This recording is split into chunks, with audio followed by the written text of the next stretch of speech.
Hi and welcome everyone. My name is Surin Tip and I'm an artist, composer, and producer who recently released an album called Carbon. For Carbon, I experimented with ways of turning topics around climate change into my music. Through my climate research and my personal journey, I've asked a lot of questions, and the more I learn, the more I realize how little I know and how much more there is to learn. I've invited you all here today since I've had interesting conversations with all of you. And I was so curious to see what would happen if we could all come together to have a bigger conversation, to better understand our part in the ecosystem, scientifically speaking, but also as our roles in society and how we can interact with each other. I'm curious about the intersection between arts and science and how artists can be a part of science communication to help the public understand the urgency of taking care of our Earth. Thank you so much for joining me here today. I'm going to start with you, Åsa Sandberg. I met you in 2019 when you came to talk to a musical think tank in Stockholm, Sweden called Unga tankar om musik, which means young thoughts about music. And this is really funny because our young people of musicians were 25 to 40, which is not that young. But you were doing this while you were the General Secretary of Artists for the Environment. Your talk definitely influenced me a lot about sustainable practices, which has inspired me to implement it into my music ever since. Could you please tell us about your background and the work that you do? Well, thank you very much for that introduction. And also, it really warms my heart to hear that that talk inspired you to what you do now. That really was the aim. So thank you for sharing, and thank you for putting together this great discussion.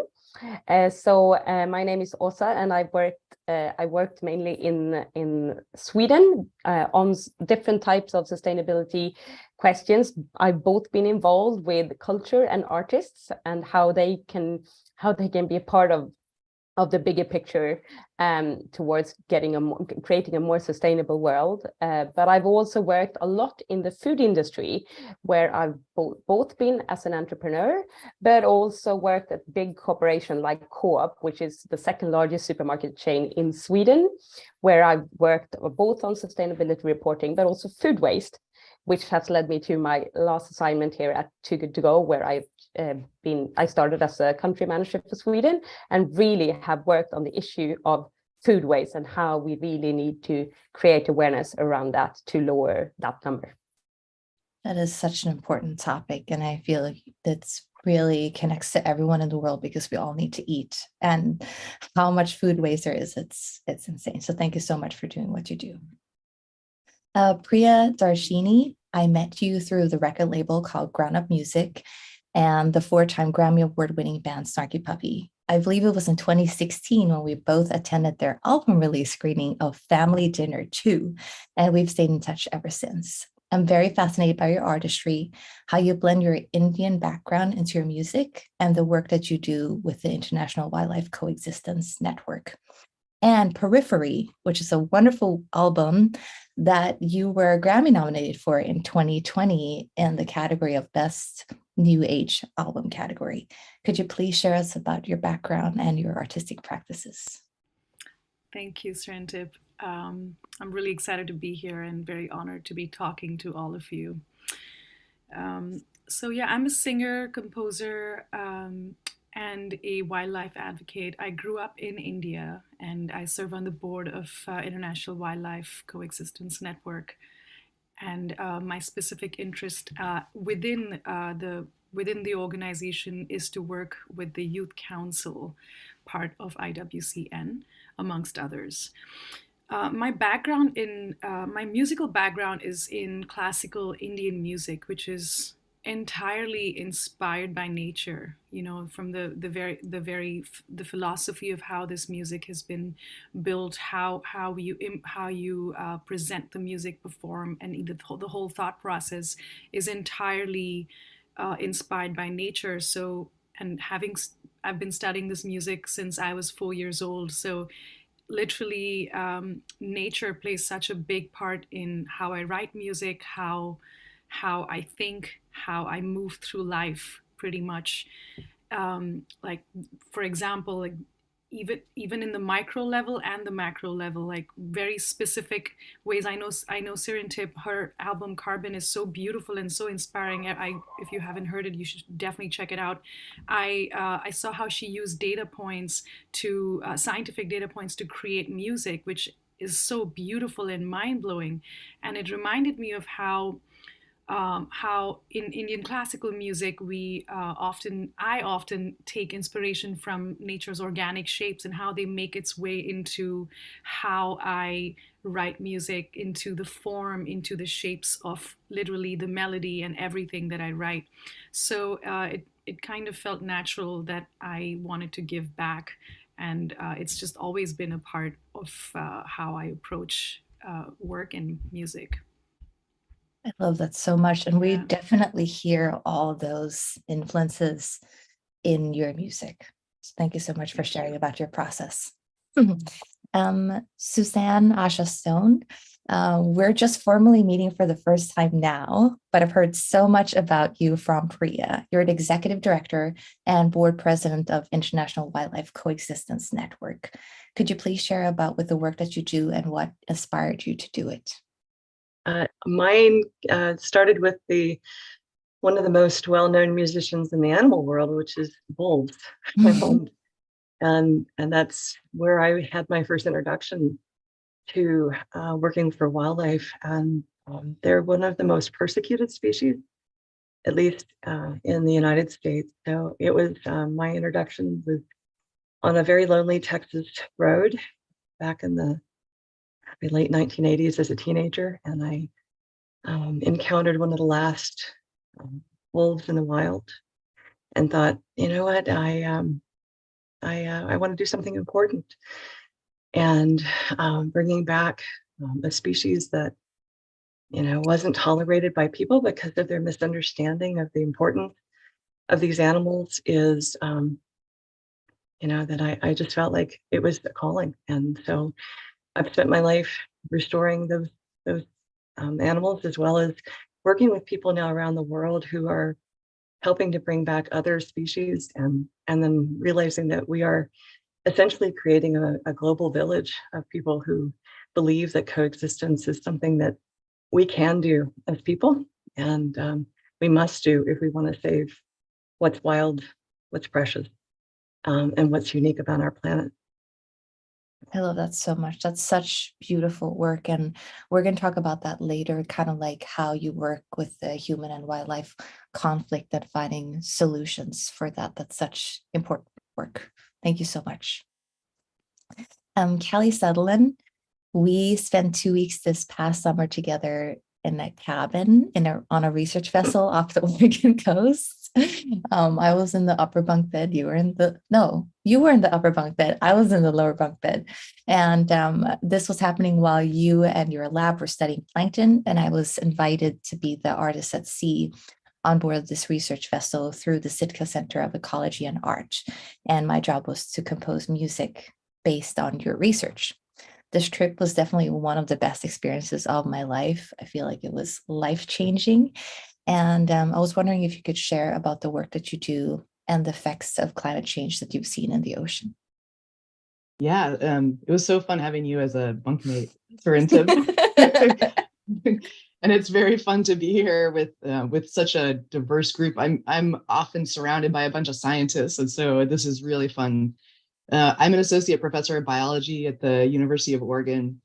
So I teach marine biology, and I also lead a lab. Our goal is really to bring attention to the central but underappreciated role of jellyfish in the ocean. So we primarily study jellyfish. And in addition to training the next generation of scientists and also increasing representation in science, those are two of my core goals as a researcher. I'm also really interested in communicating science to broader audiences, and I've kind of been playing around with how to do this. So one way is just through direct interactions with journalists, and then I've started to bring journalism students to sea with me and my students and collaborators, with the idea of kind of training the communicators and kind of embedding the communicators in the scientific process. And then we've also have an Artist at Sea program that Serintip participated in. So we've been bringing artists out to sea, and I've done some other things like consulting on science and film, and really I'm just at the beginning of this process of trying to figure out how to best bring science to broader audiences. And yeah, it's just wonderful to be here with you all. Thank you so much. Yeah, we've had so many interesting conversations about this, and we'll be having much more of those today. Thank you, Kelly. Justine Lee, I recently just met you about 3 months ago through the Asian American Arts Alliance, where you were hosting an arts and climate town hall event. It was so incredibly inspiring to meet other Asian artists through that event who also creates incredible art that ties to the environment. I was wondering if you could share with us about your background and the work that you do as the programs director for the Asian American Arts Alliance. Sure, I'm happy to. So I'll do a little background first, because my journey to the arts world has been a little bit winding, but I feel like it, looking back, it feels like it makes sense. So before A4, way back when, I was doing PR and communications for tech companies. But more recently, I was in the political bridge building space. So in 2016, after Trump was elected, I created something called Make America Dinner Again with my friend Shreya. And essentially, we brought together people across the political spectrum to have dinner and begin to build understanding. So that was an incredibly illuminating experience for me. I learned a lot about other people, how they were motivated, why they believed what they believed, why they voted the way they voted. But it also was an opportunity for me to learn about myself, what I care about, what I stand for. And, what kept coming up for me was the environment, climate. Like, those are things that since I was young, I've just been exposed to the importance of taking care of our planet and our people and each other. So in 2020, I began to really gravitate towards that interest, wanting to use more of my time there. I began volunteering. So climate action and environmental justice I found are very important to me. So I began volunteering for We Act, which is an EJ group based in Northern Manhattan, and they do a lot of great work for the city of New York, but also serve as a model for the whole country, really. So that's where I've been putting a lot of my time. But I also have been wanting to put more of my time towards the Asian American community. So after the Atlanta shootings in 2021, I really checked in with myself and realized that, I felt really sad and hurt, and also a lot of anxiety around being an Asian American woman during a time when there was a lot of anti-Asian hate going around. And what I kept coming back to was I found that art was a source of joy and a source of care, and also a way to connect with my culture that felt really natural and just very powerful. And so I started seeking a role that really allowed me to put more of my time and energy in that space. So that's where I found A4. The Asian American Arts Alliance is a nonprofit that is actually dedicated to to ensuring greater representation, equity, and opportunities for Asian American artists and cultural organizations. So in my role, I lead programming, which includes fellowships and residency programs, professional development workshops, panel discussions similar to this one, and also our community town halls, where artists gather to share their projects, to meet each other. And it's actually, like Serintip said, where I first met her. She performed a few of her songs and really just wowed the audience. And ever since then, we've been in touch, and it's why I'm here today. So yeah, happy to be here. Thank you so much for that. And thank you for sharing your very personal story too. It's really great to kind of get that background. So we're gonna start to dig into some questions, and to anyone who's watching at home, if you have any questions, please type them into the chat and we'll respond to them during the Q&A section at the end. So my first question is for Suzanne. I'm wondering, what is the urgency around climate change and why do we need to address it now? I'm sure that you've seen this firsthand already through your work, and you were mentioning that one wolf. How does the loss of biodiversity affect the environment? It's since humans have walked the planet, we have not seen this level of biodiversity loss occur. So we are in this real collapse, of our natural ecosystems across the earth. We're going to see if the predictions are accurate, and I think that they even claim that they're that they're very conservative, but that we're going to see probably 1 million species in the next decade, perhaps 2 decades or so, lost. And that's just the ones that we know about. We know that just even within like the world of insects, that we just don't even have the data right now on how many we're losing, but we know that it's significant. As an example, in the United States, and since the 1970s, we've lost 30 billion birds from our wildlife populations here.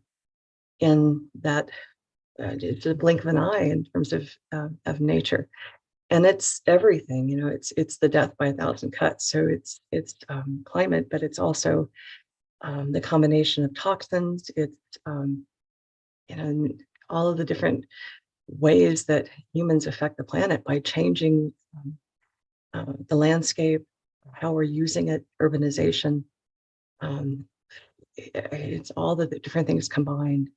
And in some ways, that's also good news, because it means that even you and I, the things that we do ourselves, we can change. And we can change them in ways that make our impact on the planet much more sustainable. So it means that there's not just the big agricultural commercial uses out there, but it means that communities themselves can make a difference for species. So yeah, it's significant. And I think we're really at this crossroads, and it's up to us, how hard we're willing to fight for the future of our planet right now. Are we going to have a natural world left for future generations? And we have to make that decision now. We don't have time to pass that decision on to future generations. Thank you. Yeah. So Åsa, kind of like just now listening to what Suzanne is sharing with us, what role do you think that artists have in our society, and how do you think that artists can contribute to this science communication? Well, first, I just want to say I totally agree with Suzanne here about the biodiversity, and and I think coming from where I come from, and also like I worked also with behavioral design, nudging prior to this. People in general are not really aware about the biodiversity and what it means and what impact it actually has. And I think this is something that we really need to talk about much more than what we do. We speak a lot about climate, which we really need to do, of course, but that is mostly what, at least in the Swedish media, we see is on the horizon. But we need to also break it down. We're not going to be able to solve the climate issue if we do not solve the biodiversity issue that we have caused. So I just want to add that into the discussion. But also, of course, to your question. So coming from the artist world, I think there's a lot of things that artists can do, but also culture can do. Artists, we normally think about maybe like singers, but there is also painters, dancers out there. Like every kind of person that has some kind of artistic expression can do something. And why can they do something? Well, both because they have the ability to create something that really touches our feelings. And we all in this talk know that, you know, that's what's needed to make us move on something, to make a change happen. We need to feel it inside. So artists play a super important role when it comes to changing behaviors, and culture is such an important role also of society today. Like, we all consume culture in one way or another. I might not, you know, look so much at art, but I might, you know, listen to music all the time. And the artists that I listen to have a platform, and if they say that they, you know, support something, or they think something is very important, or they are passionate about a specific topic, that's going to make me aware and interested too. So they definitely play a super important role in this. What do you think, kind of comparing, you were mentioning that artists have a platform, but if you compare it to like politicians or even scientists in a way, kind of like how, I don't know, it's just as an artist, sometimes I feel like what I do doesn't matter, or it's hopeless, or it's small. Like, I don't feel like I have as much, what's the word, like oomph to what I say compared to like a politician or a scientist. So what do you kind of think about that? Well, I can understand where you're coming from with this, and the feeling, obviously, that you have. I'm not going to say anything against that you're feeling. However, I think that we're all playing a part.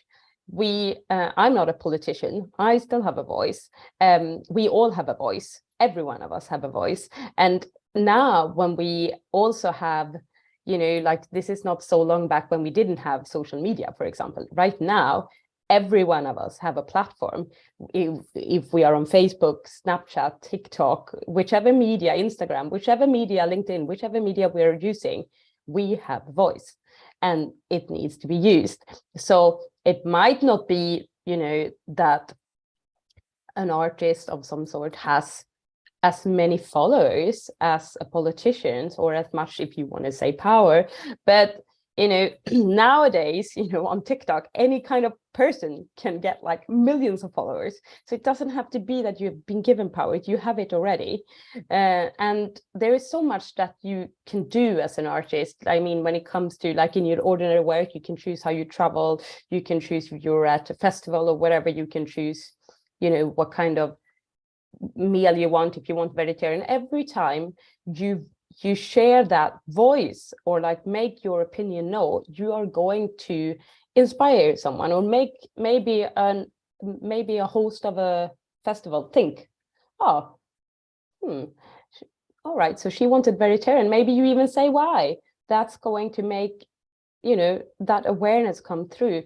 So I think, you know, every time one are brave enough to make a standpoint and share it on social media or in PR, that's how we are going to use the culture, of course, and also, you know, seeing the artists do, and I use the word in English, tolka, but how they express, Interpret, interpret, thank you very much, how they interpret these kind of really tricky, complex questions into their artwork. That's how we create change, in my opinion. I'm just going to give you one more follow-up question because I know you need to run. I've been thinking a lot about bounce rate. I don't know if you know anything about this, but it's basically about how we retain our audience. And based on social media and all these different platforms that we have, we can see very quickly how, you know, someone engages with what you're putting out. And oftentimes, if you don't have something that grabs attention immediately, then you know, the information doesn't come across, and that can kind of really skew information and how that's being shared. So what are some tips or thoughts that you have about how we share information, and I guess that balance between informative value and artistic value? That's a great question. I'm not an expert, but I'll share my view on it.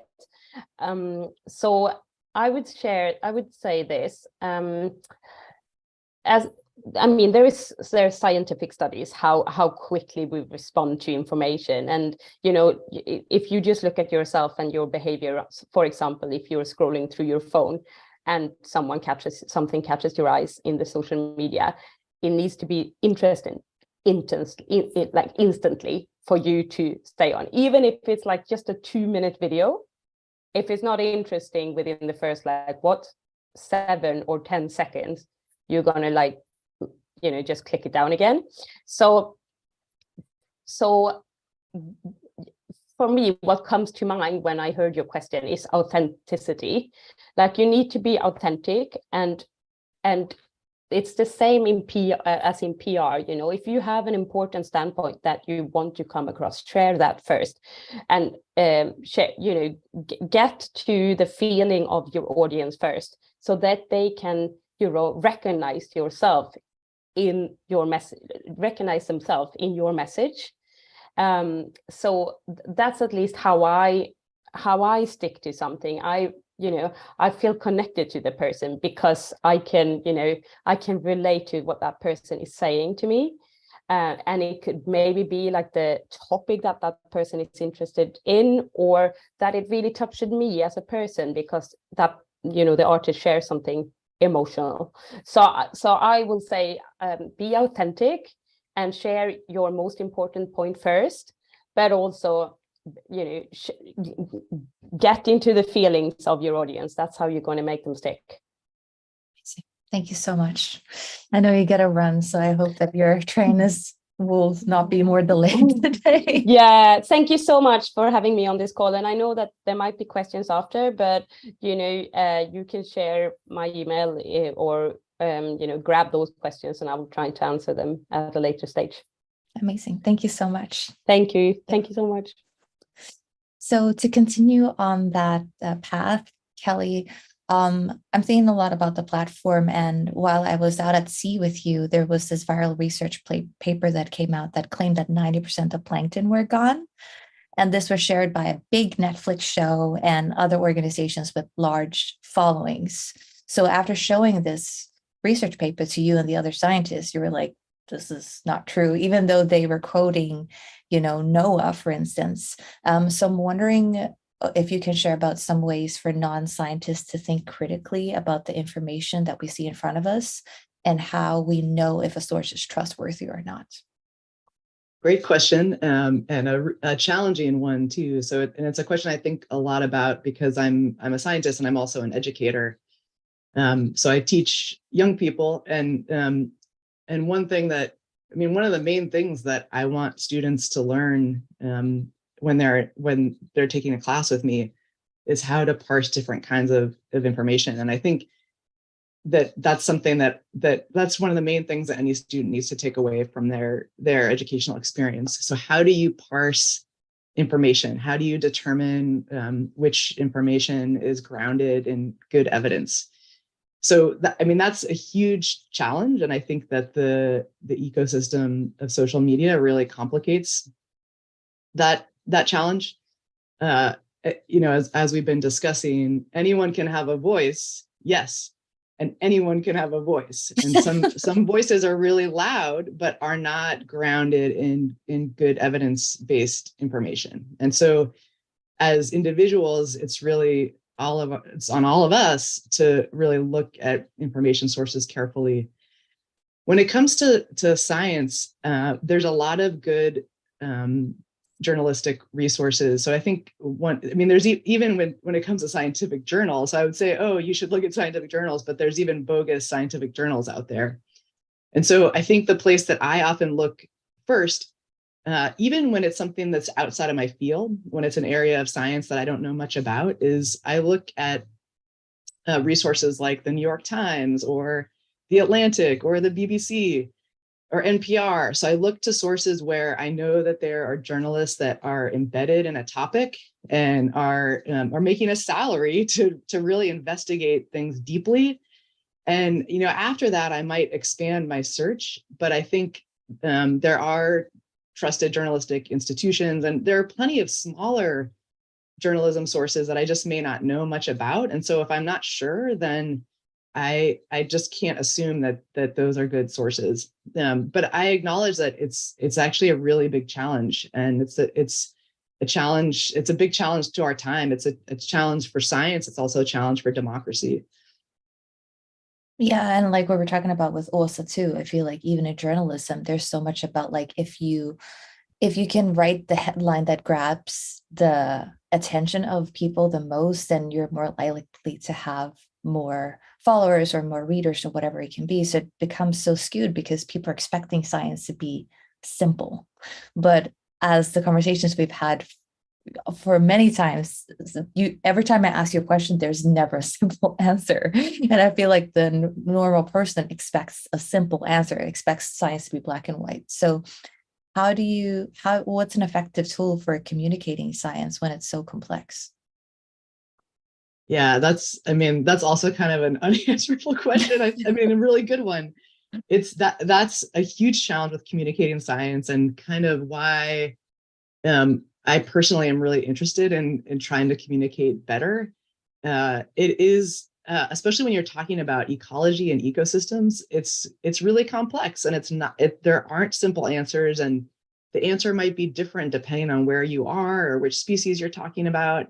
And so I think that art is one place um, where artists can come in and maybe communicate complex ideas in a different way. And it's not a way of simplifying things, but it's just a different mode of communicating something, and also just sharing the beauty of the natural world. So I think my take on things is that, yeah, there's a lot of bad news out there about climate and what's going on the planet.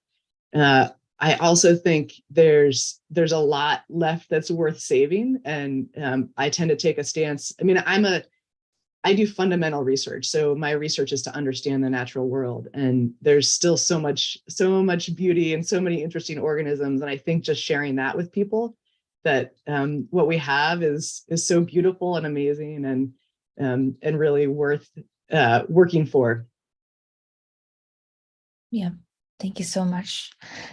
So just seeing, just kind of like hearing how Kelly's talking about arts being a way to communicate this, what kind of like trends are you seeing among artists? And do you think it's important for artists to reflect and express their art around environmental and social issues? That's such a good question.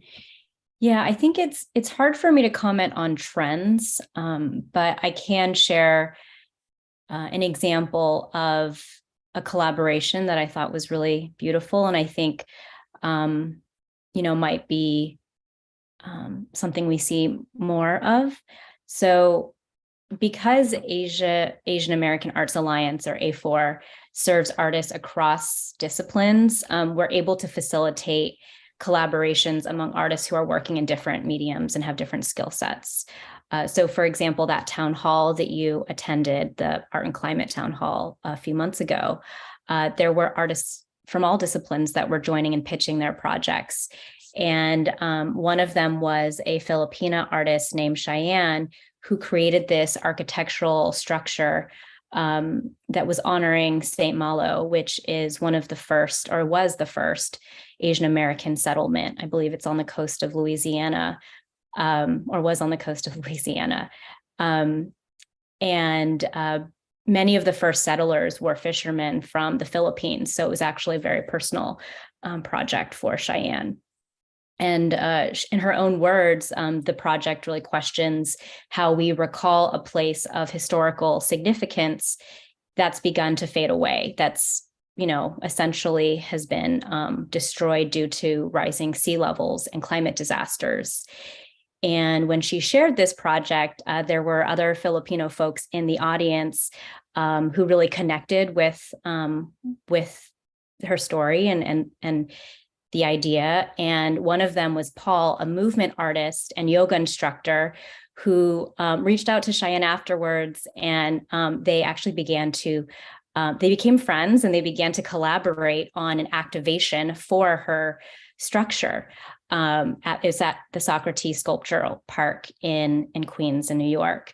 And so they worked on something together that ended up being this 3-part program.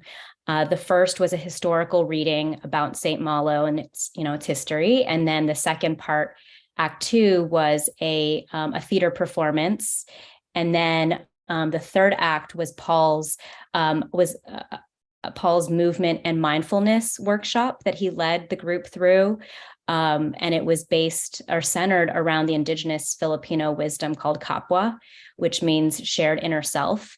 And so they were able to create this really great activation that brought in different disciplines and modes for the community. And I think that's what A4 is really all about. We're trying to create spaces where artists can find collaborators, can work together to ask these big questions of themselves, to trace their lineage and figure out how they're connected to the environment through their personal history and family. And, what and who do you represent? How do you represent yourself? How do you show care for yourself and others? And then how can you reach more people with your story? I think it's absolutely critical for artists to reflect and express their art around environmental and social justice issues. The environment and society is the world that we live in. And if we're going to improve society, if we're going to take care of people and our environment, I really believe that artists are going to be the people who help us imagine that world and also help bring us into it. Just because I think art has this just this magical ability to connect people, to make people feel cared for, to make people just, also it's as we've been talking about, it's a tool for education, right? It's a way for us to learn about the world in a way that maybe feels a little bit more accessible or approachable or special. And I think that music in particular has that capacity because it's a universal language and can bring us to a place, a special plane of mode of thinking. It can really help us imagine another way in another world that we live in. So yeah. I love that too. And I think it's just so hard. I'm going to probably ask you all this question again about balancing artistic value versus informative value. Because I feel like there's a lot of artists out there who are not reflecting at all on our society, or it's art for entertainment, which is different for as art for art. And I don't, for some artists, it comes more natural for them to reflect on our society and environmental issues versus for some artists, they just want an escape. And for a lot of people, that's the type of entertainment they want to consume too. They want the escape. And yeah, it's a really tricky balance. But Priya, I think you do this wonderfully in your music, and you were kind of sharing it too with, how you build in nature into what you do. So can you maybe share more about how you bring your art into the International Wildlife Coexistence Network and what your plans and goals are with that? Yes, hi. Firstly, everything I've been listening to is so inspiring and so beautifully said and moving. And I wanted to add a couple of things to that and just respond to that. Please. Justine, when you said how artists and how music can make people feel something and bring people together, the main, I think the important word here is feel, right? So we have there, I think artists of all kinds, all artists are we're historians in a way. We're documenting a time, but we document how people are feeling. If you want to know what exactly happened with data, you read books, or you read history books, or you read science. You read a book on science, to read about what exactly happened. But if you want to know how someone was feeling during a time, you go to a museum and look at a piece of art, or you listen to music from that specific time, because it helps you access. I feel it helps us access a part of people that nothing else can, which is why the arts can be such a powerful resource to communicate how people are feeling. And another thing that's beautiful is that no matter which side of the discussion we fall on, we all feel those feelings. That's what brings us together. That's common amongst, no matter how you feel politically or anything, or about nature, about the environment, whether you believe this is real or not. We're all feeling things. So to access people and how they feel in that same language is a very powerful resource to have, which is why artists, it doesn't matter how, you know, how big or small or how famous or how much reach we have or not. I think every single artist, if we can move one person to feel a certain way, I think we've done good work, and because that one person can have that much impact over time. So yeah, I was just thinking about that you know, you were all making these points, and it's and certain tip, like your music, for example, you said that, or you don't know if it's that, if you have the position of power, like just by, I shared it one time on my Instagram page, and so many people were like, what is this music, how does it work? So even when you use data points for something like that, what stuck with people is that, why did you care so much about doing that and bringing that into your music? So there's always a way that it you know, it reaches people. Anyway, so coming to your question though, um, so I was introduced to Cezanne about a couple of years ago through my friend Josh Adler, and meeting Cezanne has sort of changed my life in the best way possible, and I can say that she does that to everyone. So, and I'd really and we met just when IWCN was beginning to take shape and form, and I really loved the approach of coexistence to wildlife conservation. Because I guess there are so many different approaches to doing this work, and they all are necessary. But this specific approach spoke to me, because I feel that a lot of times we tell people, like, I think as people are being bombarded with information about how, oh my God, this is terrible, the world is in a bad place, you know, I think our hearts just stop, you know, feeling after a while. There's a wall that comes up, it's a self-protection. So and then we're like, you know what, nothing I do is going to help. So so I think a lot of people just stop doing it and don't even realize that even small things can make a big difference. But what the coexistence approach and what we do here at IWCN has really inspired me with, is to realize that, you know, it's really, we are a part of nature. The biggest mistake that I think that we do is to think that nature is someplace far away from us, but it's not. It's right here. We are nature. It's right here at our feet. And you know, there's this essay by William Cronin that I read once that really moved me, where it's called The Trouble with Wilderness, but it's not what it sounds like. He says that the beliefs that most humans have built in our minds in regards to wilderness and nature more generally are entirely human creations, like formed over time by historical events. This dualism that humans and wilderness, civilization, nature is a separation. But it is not separate, you know, we are, you know, and that separation allows us to be dismissive of our own environments because we fail to acknowledge the part we play in our ecosystems. So when we do this, we outright ignore the larger environmental issues our world faces in light of human action. So every little thing we do can make a difference. And I think this is an important thing. So to approach it in a way where we realize that, wow, every single thing I do can actually help change. So it doesn't have to be big, it can be small. And that is a beautiful thing, you know, and that's kind of what we have started doing with the Youth Council at IWCN. We've been working with young people of all ages, trying to help. They're already so in tune with what is going on, and they really want it's kind of amazing though. I'm inspired. I learn from them every day because they know so much more than I do already. So I learn from them, and it's just, I think what we do here at IWCN is just offer them the ropes, like help them find ways in which they can become a part of this conversation in a more effective way.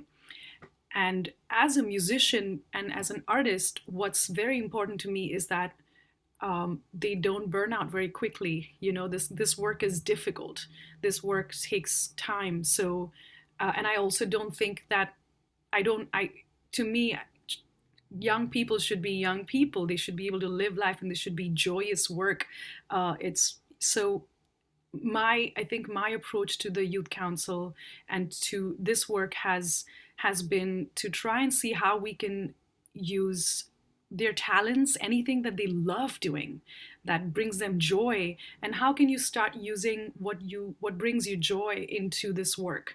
So how can we find something similar and make that a lens through which you can still access this work and talk about the environment and be a part of this conversation.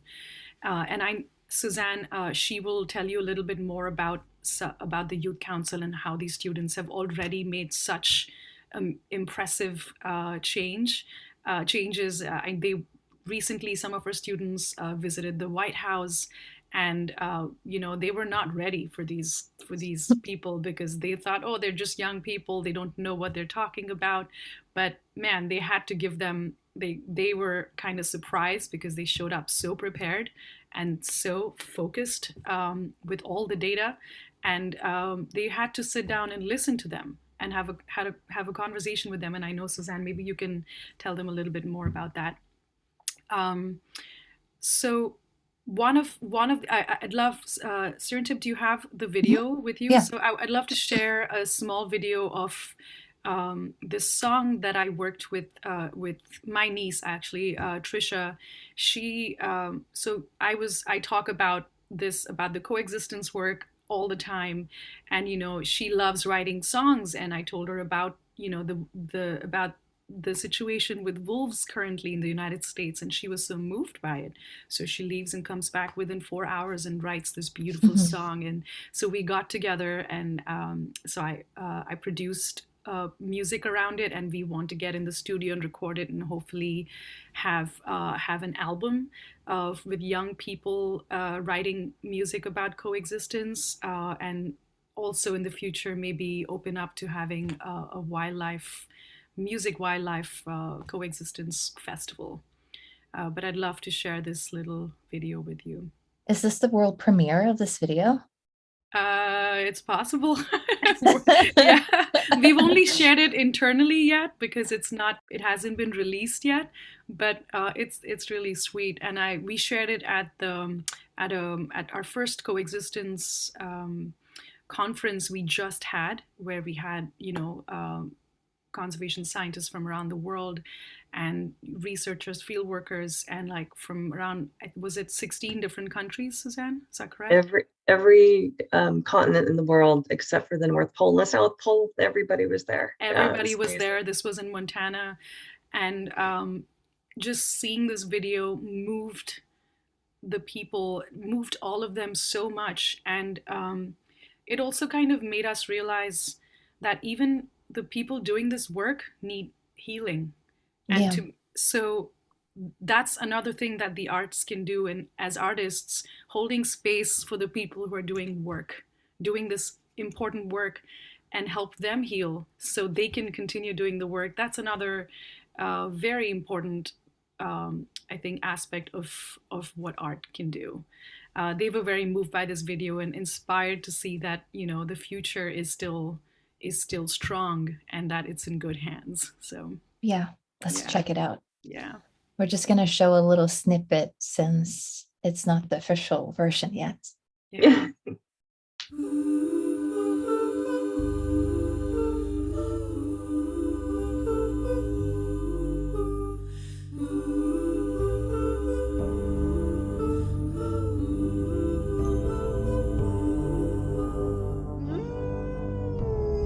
Howl, howl, sniff, sniff, paw.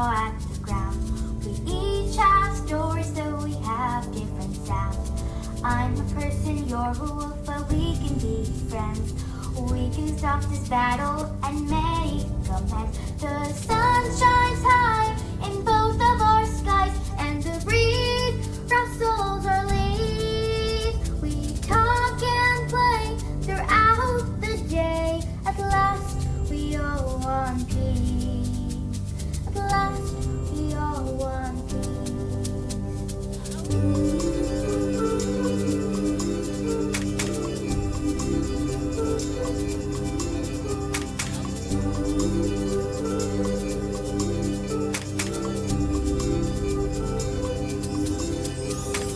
Howl, howl, sniff, sniff, paw at the ground.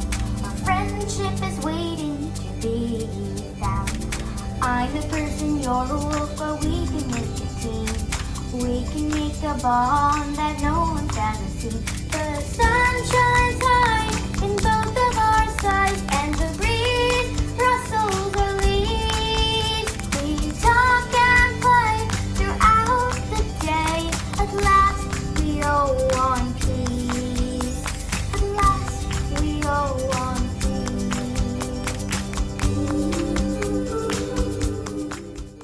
Oh, so good. So good. Yeah, I definitely want that whenever it comes out and the music video. That's so amazing. Yeah, so you can tell how joyous she is when she's singing this. I mean, I think we have, so we don't burn out, we need that joy alive. And I think it's the arts can keep that joy alive. And yeah. Yeah, and I mean, just kind of like listening to you and your sentiment and thinking about basically what everyone has shared, like there is so much doom and gloom and so much fear and numbness. And I really believe like what you were saying about hope being a really big thing and healing. And that's kind of the approach that I've been doing in my music too, because I think that, you know, if we're kind of just thinking, oh, everything's gonna die and everything's going to be bad, then we might as well just give up. But we've been able to survive and grow as society for this long because we've had hope, because we've had optimism. And I think that if we continue to share that and continue to support each other and continue to heal, we will find solutions.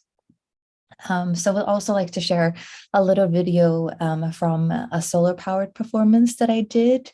I was trying to find ways of not just talking about sustainability and working it into my music, but also implementing it as a part of my sustainable practices. So I'm just going to share a little clip of that it's possible to do a solar power performance, because I think a lot of people don't think that that's a thing. So I'm going to just share this real quick too.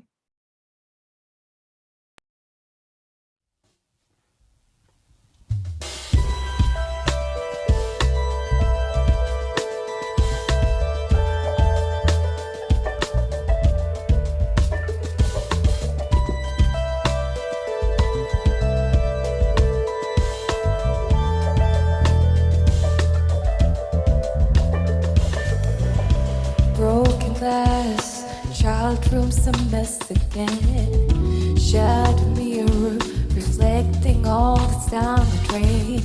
Swept you off your feet, left you on the ground. Do you see it now? Sun is burning. Where's the wind to cool you down? No one's turning. The air is still and make no sound. Can't have you. You trap me deep inside. Do you see it now?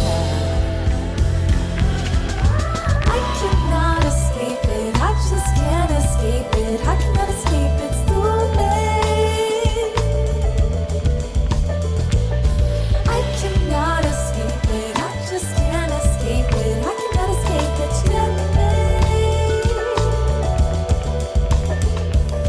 Trapped because of you. It's trapped because of you, it's because I need you. You've always been the perfect storm. It's just because of time, I'm just stopping that video for now. This song actually it also brings me back to what you were saying, Priya, because the song is called I Cannot Escape. And when you're listening to it, it sounds like a love song, and it totally is a love song. But the inspiration for it was actually hurricanes and winds. And what I was thinking about, that it's almost like a destructive relationship, that you're at the terms of the other person, that, you know, when it's a hot day, you just want the calm breeze, and they might be there or they might not be there. Or when you just need them to be there for you, they just come in like a hurricane and just throw you off the ground and all those things. And I guess this goes back to my initial question about that artistic value versus informative value. And I'm curious to hear what Suzanne and Kelly has to say about this, because talking about hurricanes in form of a love song, it's not very informative. It will make you feel and will make you relate, but it's not very clear. So what do you think about that in terms of science communication? How far can artists take artistic liberties in terms of working with science and information? I just absolutely love that you are out there doing this with solar power. And I think just that by itself is such a strong message that I mean that was it was just stunning. That Thank you so much. yeah, that I mean, if we could see that happening more, we live in a place where there's an awful lot of solar power, and I've never seen that happen before. And we have a ton of artists that come through that this would resonate so much with them. And so I hope, you know, this idea just like starts really resonating, you know, further out there. But and I'll leave time for Kelly to jump in here too. But I also want to just give a shout out to Justine about what she was saying earlier about people having the courage to, you know, and ability to envision the world that they want, and that coming through the arts. Because I think she's absolutely right on that is, I mean, we have accepted, it seems like for generations, the world that we were given. And maybe this is what it takes for us to start realizing that we can honor the past, but we have to embrace the future we want and fight for it. And that and that's going to take work and courage and coming together to create that collective vision of what we want. And the only thing that really can inspire us that way, other than just the love for nature, if we have that connection, is art. So I just wanted to say that you articulated that so well. I hope we can borrow what you said and share that even more broadly.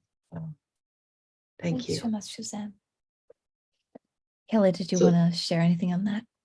Sure. Just, I think that a song about hurricanes from a scientific perspective might be really boring. And I mean, I think that is, I actually really love the subtlety of your work, Serentip, and how you're not focused on, you know, someone wants to learn about how differences in density, like make a hurricane begin offshore. They can watch a documentary. And I think this is just another mode of reaching people. And I think that kind of speaking to people in different ways is really important. And that's really the value of bringing art as a way to communicate. And so I think it's really cool. And I think that Serentip, I'm guessing that people that appreciate and listen to your work are curious and want to dig deeper. And you've done a really nice job of kind of building in layers of your thought process that goes into each song. And so people that are interested can explore further and can go deeper. And someone who's walking through the park on a sunny day can connect in a different way. And I think that's really cool. Thank you. Yeah, I think that, you know, in the past I've written songs that are more on the nose per se, but I felt like to the people who are not open to these types of messages, they would just turn it off and they would not listen. And they would react to it in the same way as they are reacting to the news or science publication or whatever it can be. So I was just trying to find more like what Priya was saying about the feel. How can I just get into their hearts and then like from there we can venture out into the science and learn more and be inspired and care.